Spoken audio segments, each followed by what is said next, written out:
ক্যাম্পাসের চারদিকে তারা অবস্থান নিচ্ছে। তাদের মন মতো যদি রেজাল্ট না হয় তাহলে তারা বহিরাগত ক্যাডার দিয়ে আমাদের উপরে আক্রমণ করবে, এরকম আমরা আশঙ্কা করছি। নির্বাচন তো শেষ হলো, 4টার দিকে শেষ হয়ে গেছে, ব্যালট বাক্স ভেতরে নিয়ে গিয়েছে এবং সারাদিনে আসলে আপনার পর্যবেক্ষণ কি মনে হয়েছে? শুরুর দিকে আপনি যেমনটি বলেছিলেন যে সবকিছু ঠিকঠাকই রয়েছে, কি দেখলেন সারাদিনে? শুরুর দিকে কিন্তু অবশ্যই ভালো একটি সুন্দর পরিবেশে নির্বাচন হচ্ছিল, আমরাও কিন্তু সেটিকে অ্যাপ্রিসিয়েট করেছি, আমরাও উৎফুল্ল ছিলাম। কিন্তু দুপুরের পরে তারা কিন্তু কারচুপির কিছু চেষ্টা করেছিল এবং কিছু কিছু জায়গায় কারচুপি করেছেও। যে কয়েকটি হলে তারা কিন্তু প্রায় 1 ঘন্টা ভোট বন্ধ রেখেছিল। ভোট বন্ধ করার কোনো নিয়ম নাই, তারা কেন ভোট বন্ধ রাখলো? আমাদের প্রার্থীরা এবং আমাদের যে ভোটাররা রয়েছেন তারা কিন্তু খুবই ক্ষুব্ধ এই ব্যাপারগুলো নিয়ে।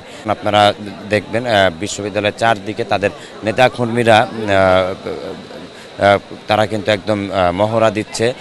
মনে হয় যেন যে কোনো কিছু তারা মানে তাদের বিপরীতে কোনো রেজাল্ট হলে তারা যে কোনো মুহূর্তে ক্যাম্পাসে হামলা করবে, এইরকম। কি ক্যাম্পাসের নাকি বাহিরে? ক্যাম্পাসের চারদিকে তারা অবস্থান নিচ্ছে, এগুলো কিন্তু আসলে ভালো কোনো ইঙ্গিত নয়।